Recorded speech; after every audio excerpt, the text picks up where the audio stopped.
To be honest, looking forward to this morning. We're gonna conclude our series.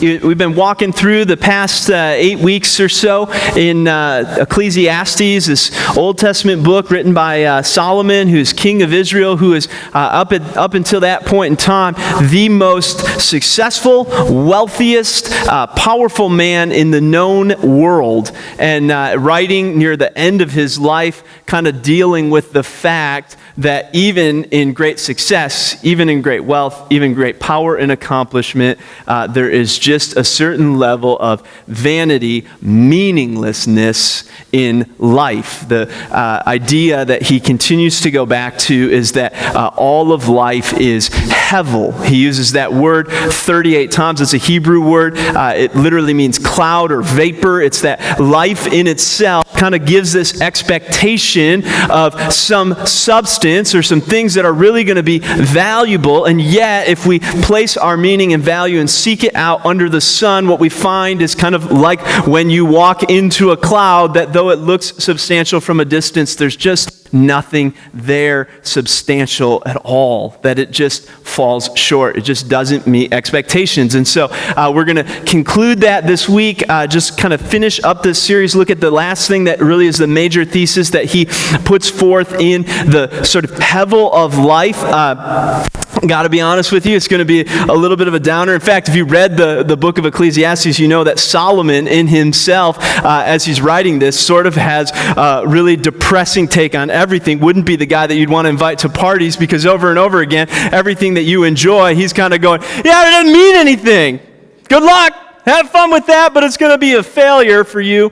Right? However, he doesn't end it that way and doesn't conclude that way. And his hope in it is not that we would have a fatalistic approach to life to go, well, who cares? Life has no meaning. Life has no value. What he does desire you to do is go, life has some futility, some vanity under the sun. And so we ought to try to make and enjoy life in the joy under the Lord, and not find our meaning in life only under the sun, but rather that we would look beyond that. And so he's going to conclude this today. He's really built up over and over and over again in each specific circumstance to the ultimate point that he's going to make today, which is, I think, the one that sort of trump cards all of the rest. In fact, what we've looked at week after week after week are the different things that Solomon is going to call hevel under the sun. In fact, we said one of the overarching points, in fact, maybe the biggest overarching point in this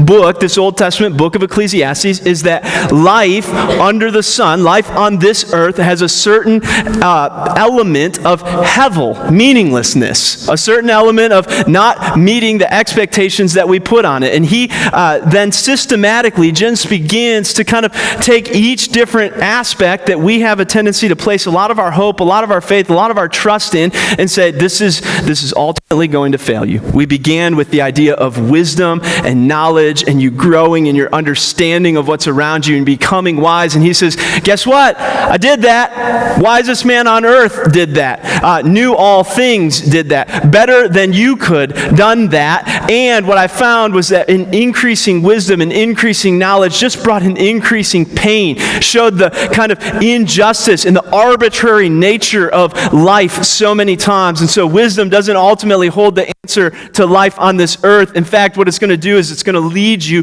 to a lot of pain, because sometimes the saying is right, ignorance really is bliss. Then he goes, okay, so if I knew that wisdom wasn't going to be the answer, maybe I could find some things that many of people turn to help get some satisfaction out of life. He says, I turned to pleasure, and I went to wealth and tried to make myself wealthier than anyone else who was before me, and I succeeded. I went to wine and I began to drink and enjoy a strong drink, and I succeeded in that. And I began to find women beyond any other, 700 wives and 300 concubines, and didn't want in any way for gratification and pleasure there. I succeeded more than you would. In fact, in all of these things, then I went to work and built and accomplished some things. I have built forests and parks and huge lakes that I used to irrigate them, and houses that you couldn't even imagine. 150,000 people working for 14 years on my house. And I succeeded in that too. And in all of the things of this world, all of the satisfactory pleasures of this world that you're striving after, I had them all, and I found out that eventually they just get old and boring and unsatisfying. So from there, I kept going and said, maybe I can just accomplish a lot if I can just put a lot of things where my name is stamped on them. If I can say, look at what Solomon did, and I can have a great deal of work and accomplishment. Maybe in that, in my labors, that I will find some type of lasting satisfaction. And he said, I sought out and I did a great deal. In fact, we mentioned that in Jerusalem area, there are still huge craters in the earth known as the pools of Solomon, that he built irrigation systems that still stand to this day. And he says, and it still didn't satisfy. He said, all of these things in my life just continue to come back. If life only finds its value under the sun, it just continues to come back void, continues to come back futile. It continues to come back unsatisfactory. And the thing that's so interesting is, while a few thousand years has passed and the context of our life looks vastly different in a lot of very material ways, what ultimately we've found to be true over and over again throughout these 8 weeks is the things that he's saying then are the exact same things that we're experiencing now. That we live and exist in a culture filled with people who are constantly searching for some type of meaning in their life, and they're going to all kinds of different places to find it, and each and every one, if you give it enough time, just comes back void. It just comes back as less satisfying than you thought it would be. That each new thing doesn't have the value and purpose that you thought. And today, he finishes this, the end of chapter 11 and in through verse 12, with the one that I think we experience most universally and most tangibly and see in and around us. And we see it in our own lives and those who are near and dear to us. What Solomon is going to make the case for today is that if you live long enough, that there is such a vanity to life that even if you live long and prosper, you will one day wish you were dead. Amen. Merry Christmas. Let's go, huh? Have some fun. All right, so Solomon's going to get to the point where he says, here's the craziest thing about life under the sun. Even if you somehow manage to avoid all the injustice, even if you somehow manage to avoid a great deal of the pain, even if you somehow manage to do well for yourself and you make some money and you have some friends and you enjoy your time and things go the way that you kind of mapped them out to go, that you'll live long enough where you'll see a day where your body itself breaks down, falls apart, and you wish that death would be at your doorstep. Kind of haunting thought, isn't it? He doesn't just leave it in a general sense. In fact, here's what he's going to do.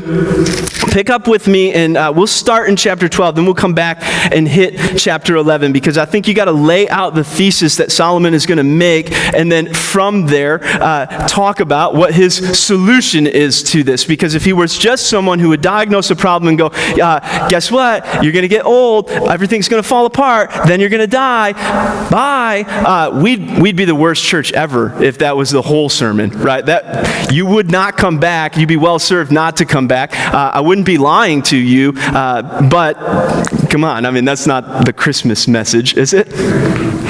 Maybe it is. Man, some of you guys got really jacked up families. Like, I don't know what Christmas dinner looks like. It better not be that message, right? Okay, read along with me. I'll read, you follow along. It says in chapter 12, verse 1, remember your Creator in the days of your youth, before the evil days come and the years draw near when you will say, I have no delight in them.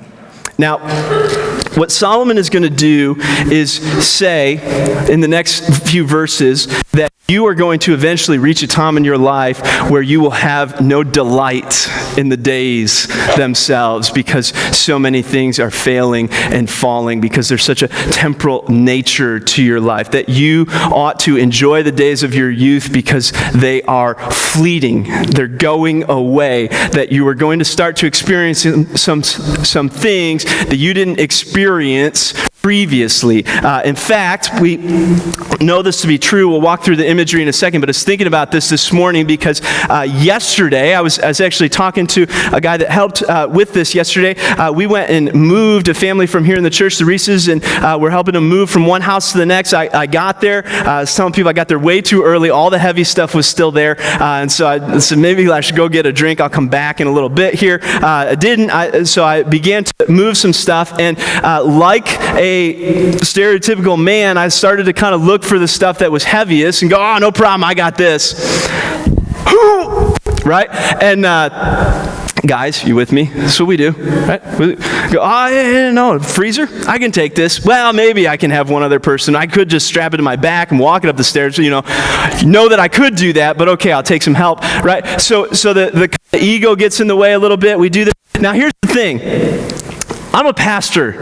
In fact, I used to do a lot of youth and college ministry, young adult ministry, which means that not only am I a pastor, I'm a pastor who has helped literally hundreds of people move. That's just, especially you work with 18 to 30-year-olds. I did that for a few years. It seems like they move like every 3 weeks. You know, it's okay because all they got is one crappy futon, but they're always moving from place to place, right? And so, and you're the pastor, so you always get called. Now I have a pickup, so it's like doubled. And so in that, there's always kind of this tendency to do that. I've been doing it since I was 18, 19 years old. It seems like moving stuff all the time. And one thing that was really common then was that you could move whatever you wanted, and I'd wake up the next day and I would feel fine.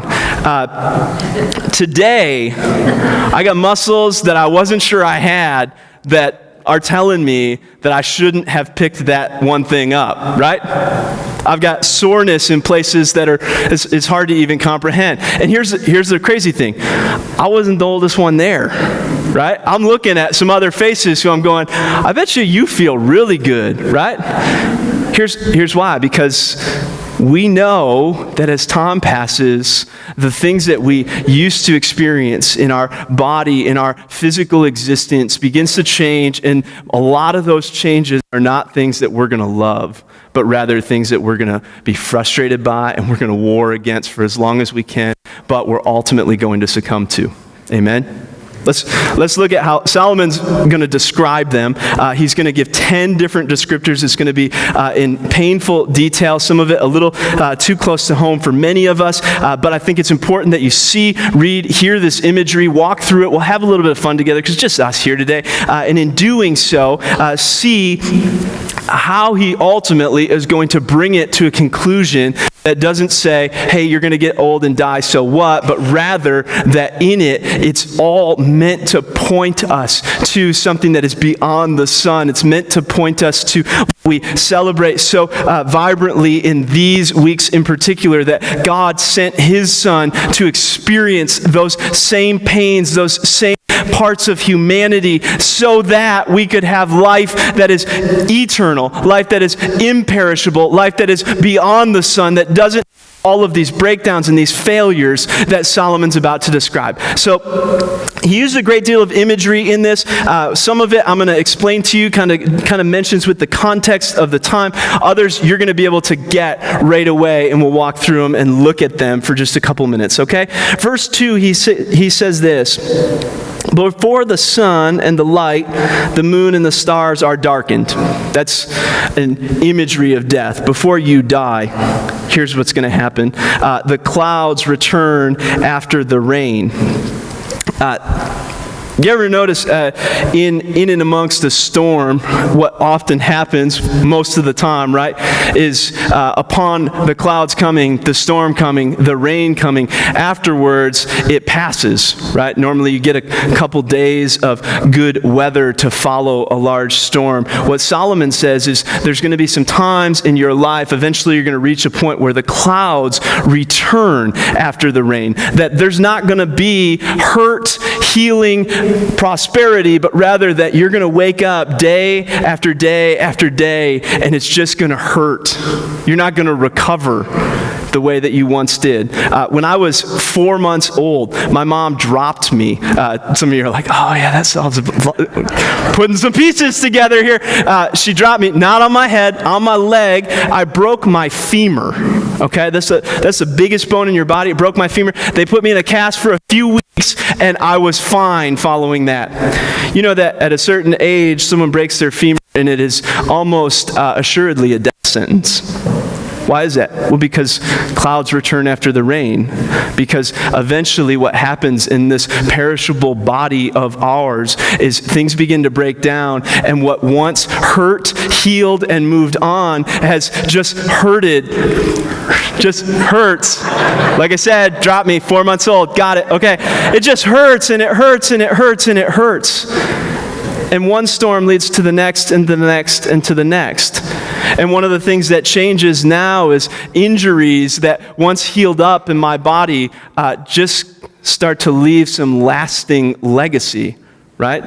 This finger just isn't quite as straight as it used to be and never will be again. This thumb just doesn't reach as far as it was supposed to, and it never will again. This ache, this pain just always lingers. Solomon says there's going to be a day where clouds will return after the rain in your life. That one thing that used to heal will just stay. In the day that the watchmen of the house tremble, the watchman was a reference to your arms and hands. So there's going to be a day where what you could once do with your hands, you can no longer do.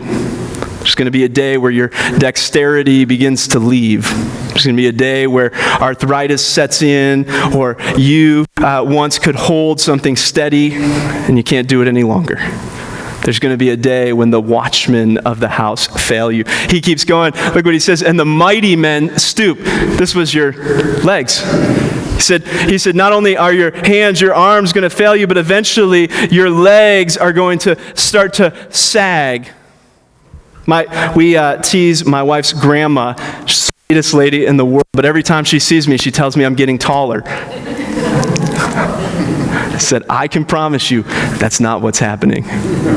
Right? You get a growth chart. Maybe you have one of these in your house. We have a growth chart with our kids, right? The big like wooden measuring stick is real popular now, that you mark like where your kids are on that growth chart, and each time they kind of grow a half an inch, they're super excited about it. You know, what you don't see is some of you in your house need to have a growth chart where it's going in the other direction, right? As you begin to shrink shorter and shorter and shorter as the mighty men stoop, right? Just being honest with you guys. I know you're like, what is the point of this? I'm so angry at him right now for pointing these things out. I'm just reading the Bible. And the thing is, I know I'm walking down this road. I might not be as far as some of you, but I'm heading in that direction if the Lord gives me enough days. And so is everyone else. He keeps going. Says, the grinding ones stand idle because they are few. What do you think he's talking about there? Yeah. Says, guess what else? They're going. And Solomon don't got dentures in those days. Says you're gonna start. I was talking to someone about this yesterday. It's gonna be a time, if you haven't gotten there already, where you go to a restaurant and your biggest concern on the menu is what you could actually eat physically. Right? I'm not talking about Weight Watchers. I'm talking about, I don't think I could chew that. He says, your teeth are going to betray you and fall out. He keeps going. He says, those who look through the windows grow dim. What's he talking about? Yeah. It's going to go, you might be someone who once had 20/20 vision, and it is no longer. You live long enough and the cataracts come into play. You've got quadfocals where you can look through all these different parts of your glasses and see magnified, smaller, larger, longer, wider, whatever it might be. But you take those off and you can't see anything. He keeps going. He says, the doors on the street are shut as the sound of the grinding mill is low. And he goes on, he says, and the daughters of song will sing softly. What's he talking about there? He says, you're not going to be able to hear either. We got enough time for this. Let me do this. This is kind of fun. Okay, so some of you know, I teach science. We have a homeschool community that meets on Fridays. Here, there's like 40, 50 kids from a few different churches that kind of come together, meet here for one day a week where we're doing school together. And they asked me to teach science during that time. Big interest of mine, kind of fun things to do.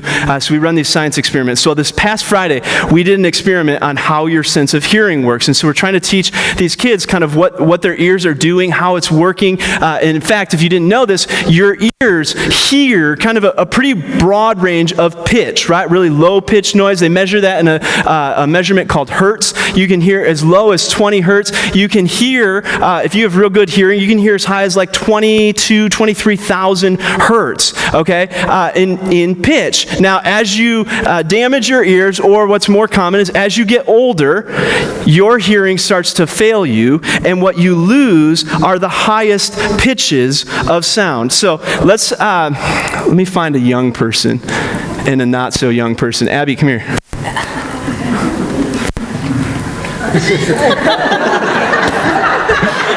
You're just the first one I saw. Okay, ready? If you be quiet, you can all kind of participate in this, right? Listen to this. Can you hear that? Most of you can hear that? Okay.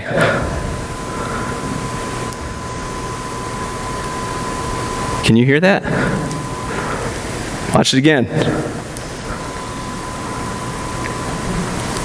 Seth, you can hear it, right? You hear it just fine. Daniel can hear it. I can hear it, but there are a whole bunch of you, and listen, it's not quiet. There's a whole bunch of you who just can't hear what you could once hear, right? It's kind of an annoying sound to you. Doesn't mean anything to a whole bunch of you. Maybe that's good. Guys, I'm not saying that that's a good thing at times, but you've been in your house. All right, move on. We'll just move on. He says, listen, the sound of the grinding mill is going to be low, that you're not going to hear what you once heard. However, lest you think there's some advantage to that, he says in the middle of this, and one will arise at the sound of the bird. That though you feel like you can't hear the way you once did, even the smallest noise at night seems to wake you up. That you can't sleep through the night like you once did, that rest betrays you in the ways that it once was. Furthermore, men are afraid of a high place and of terrors on the road. This one's a little more complex. What he's saying is you're going to get to a point where life itself just seems to move so fast. And you seem to just kind of be a little less and less and less comfortable with it. I saw this last week. I thought this was so interesting, right? We just used my phone, right? I grabbed this from one of the kids here who is like 6 years old that he was playing with as a toy. This was my phone 10 or so years ago.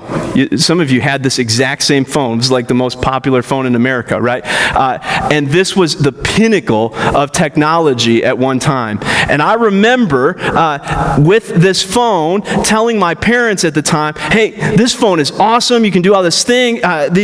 You could text. They had this thing where you could text, you only had to press one button and it would guess what words you were texting, and it was like a certain type of text language. I tried to explain that to my parents, and I remember my own parents going, there's no way we're going to learn that because we'll be dead before it matters, right? They were like half right. It doesn't matter anymore, but a lot of you know that your 4-year-old is better with technology than you are, right? That life, the context of our culture has a way of just moving so fast that it creates a level of discomfort about the very realities around us. The almond tree blossoms. This one's kind of fun.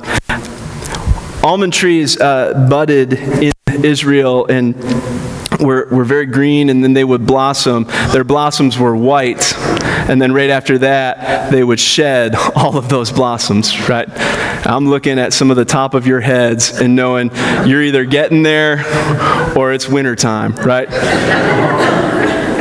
the almond tree blossoms, the grasshopper drags himself along. That there's a time in your life where athleticism, running, jumping, bounding, leaping is an everyday part of your life. For many of you, the most athletic thing you'll do this week is tackle a flight of stairs. That all of a sudden, the things that were once easy for you are calculated, measured, and difficult. That life is fleeting. One more, and then we'll move on from this. I can tell you're like, okay, we get the point, right? He finishes with this. This is really interesting. You think about Solomon as the author here, but he says the caperberry is ineffective. The caperberry was at that time a known aphrodisiac. And so Solomon goes, by the way, after your hair is gone, your teeth are gone, you can hardly move around and walk and basically don't have anything working for you. You can't hear, can't see, can't basically move. Then your desire is going to leave you too. That life has this way of showing us that even when it goes well, it's fleeting, it's leaving. We are ultimately dying here on this earth and in this physical body. Temptation to just be done right now. You would hate me, right? Let's move to this. He asked you this question because Solomon has a way of kind of doing this over and over and over again throughout Ecclesiastes. This is how he's finishing it, because this is kind of the trump card to go, ultimately, even if you just move past the things, the failing nature of wisdom and wealth and prosperity and accomplishments, and you get through all of it, just know that your very body itself is going to fail, fall apart, and you're going to die. And in this, his point is not, so just deal with it. Life under the sun is hevel. His point is this: two things. One, that you soak in, that you take advantage of, that you find great joy in the common grace of God under the sun in all of the things that He does give. Right? You go back with me to chapter 11. He closes chapter 11 this way, kind of bookends this picture of what it looks like to know that life is fleeting, it's going to fail you, it's going to break down, you're going to die. He says, rejoice, this is 11 verse 9. Rejoice, young man, during your childhood, and let your heart be pleasant during the days of young manhood, and follow the impulses of your heart and the desires of your eyes, yet know that God will bring you to judgment for all these things. So remove grief and anger from your heart. Put away pain from your body, because childhood and the prime of life are fleeting. What he's not saying is do whatever feels right, do what's going to make you happy. He's saying in the light of the fact that God is beyond the sun, that He will bring all things to judgment, that there is a God and you are meant to live for Him. Take some joy in the time in this life where you have body parts that work. Find joy in the here and the now in this life, knowing and in the context of who God is, and that it is fleeting. He goes on in chapter 12 to say, then you ought to remember your Creator in the days of the youth, while you still have days that you can delight in, that you would find your joy in the Lord. But more so, the main point that he's making, you find joy in the midst of this hevel, but look at verse 7. He's walked through this whole imagery, and he closes with this. Then dust will return to the earth as it was, and the spirit will return to God who gave it. Here's his main thesis throughout the whole of Ecclesiastes. There is a certain degree of vanity, a certain degree of futility, a certain amount of hevel, frustration, meaninglessness in life on this earth. And if you haven't experienced it, you just haven't lived long enough yet. That it's ultimately going to bring you a great deal of time that is painful, that is frustrating, that just doesn't make sense, that just doesn't go the way you want it to go, that isn't what you expected it to be. And ultimately, we're meant to, one, find joy in the common grace of God, but much more so, what he's going to reiterate over and over and over again is this hevel exists under the sun, on this earth, and it's meant to point you to the fact that there is a God beyond the sun who loves you and cares for you and is one day going to see your spirit return to him because you weren't created only for life under the sun. That's why it just doesn't seem to make sense like you want it to. That you and I are meant to look beyond the sun. That you and I are meant to know in the hevel of this world, in the frustration and the meaninglessness of this life, that God gave it to you, and that he gave you a spirit, he gave you a soul. He intends more for you than just what you can see and feel and experience. Because if your whole life is wrapped up in only what you can see and feel and experience under the sun, it's going to leave you with a lot of pain and a lot of dissatisfaction and a lot of empty promises. But that's not where it ends. Rather, we look to God who is beyond the sun, who our spirit will one day return to. He actually concludes Ecclesiastes in verse 13 and 14. The conclusion, when all has been heard, is fear God and keep his commandments, because this applies to every person. For God will bring every act to judgment, everything which is hidden, whether it is good or evil. Here's what's so incredible. Here's what December means for us as believers. We know and serve a God who is beyond the sun, yet loves us so much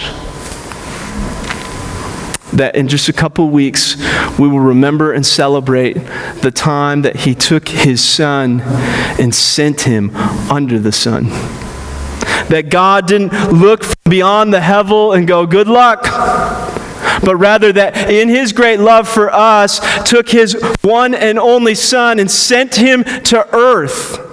Sent him into the mess, into the hevel, into the meaningless nature of life, to live in the flesh and to die for each and every one of us. So that as Solomon concludes, when God brings every act to judgment, he would look at each and every one of us and not see us as those who are guilty of unrighteousness in the hevel, which every one of us is, but rather that he would see us as innocent because his son bore his wrath for us. That we celebrate in a couple weeks the coming of Christmas, the birth of Jesus, that was always sent so that he would redeem us, that he would one day die the death that each and every one of us is going to die and experience for us, so that he could save us, so that he could redeem us, that he could buy us back out of the hevel of this life. You see, Solomon's point is that life under the sun, life on this earth, has a certain way of disappointing, has a certain way of not going the way we would like it to go, that things just go wrong, they break down, and they die. And yet, God didn't let it stay that way. God loves you so much that he sent Jesus to change it all. Pray with me, and then let's celebrate together the God who overcame the hevel of this world.